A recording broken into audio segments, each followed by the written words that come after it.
Hey guys, I hope you enjoyed your weekend. I'm not going to speak long because I'm feeling a little under the weather.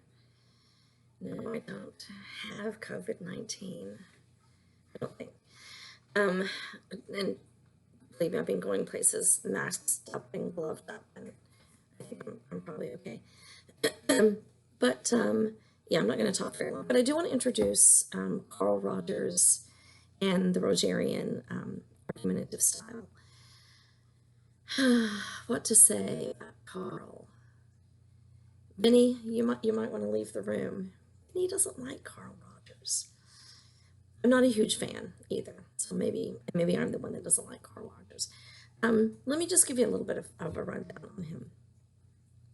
So he's really better known as a therapist, really, than a rhetorician. He's really not even a rhetorician, but he's the ideas that he brought to argument and to rhetoric really stemmed from what he learned as a therapist. Applying what he applies to argument, when you apply it to therapy, I think it's a good approach for probably most cases. I don't know, I'm not a therapist.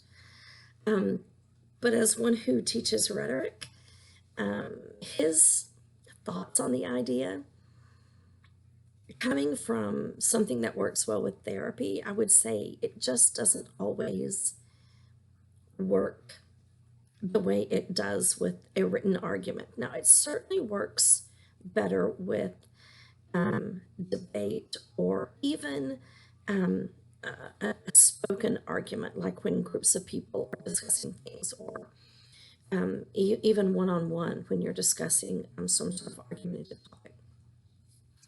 So, let me take you through kind of my version of what a Rogerian argument should be. First, you have that introduction to the problem, and you demonstrate that you are understanding what your opponent, where he's coming from. And so I would say the problem is how to state the first part of the alphabet. And clearly you say that you get it, opponent. What you say, A and B, those are the most important letters. Those are the ones that you should make sure get said. That's completely true. I think you're right. However, C and D, they're important too. They're part of the alphabet. You can't deny that you've got to say them if you're going to say the first four letters. And then the fourth thing you want to acknowledge. So you understand that your opponent has an opposition. You understand what it is, and you say completely valid. You give yours and say, hey, it's valid too. And the fourth thing is you say, now, don't you think if you want to say, I don't know, just the first four letters, you could say yours, certainly. We want to make sure you're saying yours. But then if mine were said, say, afterwards, it would, maybe yours would complement mine would complement yours, and would kind of have the complete package. Don't you think?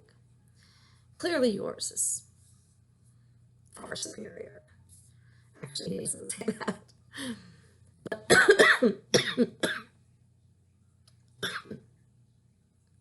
But you can see where this is going. You can see how with a therapist, if someone comes in and to a therapist and says, hey, I've got this problem, I'm afraid of frogs jumping in my bed at night.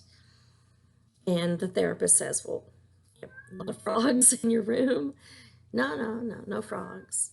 That's insane. Why would you be afraid of them jumping in your bed if there aren't any even in your room or your house or whatever? And is that going to make that person who's terrified of frogs jumping in his bed, is that going to make him feel better? No, is that going to make him feel any better? So what you have to say is, I understand that would be a terrible thing for frogs to come and jump in your bed. I get it. And I can see how it would be scary. It would be slimy, a little croaky maybe. And You have every right to be upset if just thinking how that might happen. I'm thinking that you can look around, make sure there are no frogs in your room, make sure that doors are all closed, frogs can't get in, make sure no frogs, that you didn't let any in from outside. And that way, you've taken all the precautions necessary.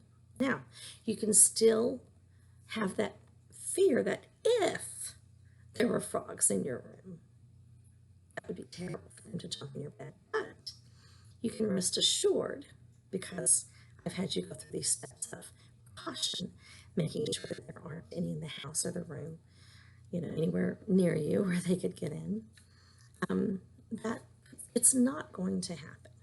Okay? You can still be afraid, but just rest assured that because I've had you take precautions, it's not going to happen. And then the patient feels better.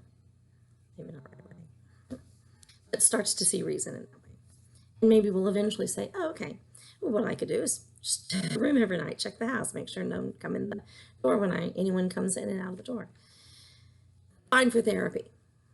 For an argument, not always fine. What Rogers says is that when you are basically telling someone in your argument by taking an approach that the unreasonable way that they're thinking already is crazy or unreasonable, you're not going to say those words, but you'll imply it, with your refute. You're basically putting them on the defense. They're not going to be happy about it. And most people, although Plato felt differently, but most people don't want to be refuted, not when it's something that they feel strongly about. They don't want the refute. Well, when we write our argumentative papers in, American Copy MHP, we take the approach to have lots of credible evidence. And that's one of the reasons that we do that, is because you're not just saying, hey, the way you're believing is wrong, or that's not the best way to believe. You're actually giving them alternatives, presenting alternatives for them. You still want, and even Aristotle, says you should acknowledge the opposing view. Certainly you should, because you don't want to seem biased. But it also, anytime you do that, you're extending that hand of goodwill. See how close my hand of goodwill is to you? But you extend that hand of goodwill, and that's a good thing. It does kind of diffuse sometimes really hot situations, and that's a good thing to do. So think about that as you're writing, as you're approaching, putting some maybe some finishing touches on your papers. Think about it as you consider a rewrite, because you want to look at those areas, especially when you've maybe gotten very passionate about something. You want to consider, did I get too passionate? Am I lighting a fuse, or am I trying to defuse? And you can take some suggestions from Rogers. He certainly wasn't mad, but let me give you a way, a kind of an example that I read about how you could maybe approach the Rogerian, using the Rogerian argumentative style. Say, for instance, you were approaching a topic that was maybe a bit on the controversial side. So I think I'm choosing one that no one has written about, and that is some people believe that foreign students, since they're our guests, should receive discounted education. So they shouldn't have to pay the full tuition. Some of them maybe don't pay any tuition. There are others, on the other hand, that believe that foreign students should pay tuition like everyone else. I mean, they're not even going to stay. Maybe we should even make them pay more. What what Aristotle would say is just, state State what you believe and then prove it, go for it. Um, Rogers, on the other hand, says excuse me, instead of just saying, yeah, you believe this way, but listen, and then laying out your argument or your refute, that you could, acknowledge in a little bit more um, sweet kind of way. Not just maybe showing empathy, but sympathy, maybe. And you could say, I see where you're coming from. What you're saying is that we should be looking at education and its benefits, not just on a local scale, but more globally. And so in a way that's true of a person who says, whether they're saying they should or shouldn't be getting discounted tuition, they are at least saying we have to acknowledge the local and the foreign, so global. And so you kind of turned it into something that wasn't outrightly stated, but you can't deny that it's true. And it makes it sound like you're being a little nicer than maybe what you intend. And it does diffuse the situation. If the situation, um, if the alternative approach is just to say, you stating, yeah, you believe this, but I'm going to tell you a better way. Here it is. So you have to look at when you just have to know when to balance it, when it needs that balance, when it needs you to be, approach it a little more softly, a little more kindly.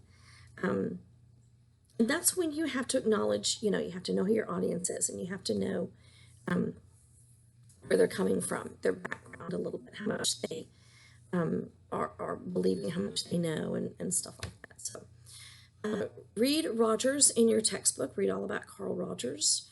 Um, you can really revel in it, because once we move on to Toolman, it starts getting a little confusing and complicated. So enjoy Rogers and his sweet, loving, brotherly love approach. Um, and we'll see how it works in some essays. Um, I'll talk to you guys on Wednesday at our instructor-led discussion. I'm sure I'll be feeling much better by then. And until then, I'll see you. Bye. Bye to Benny.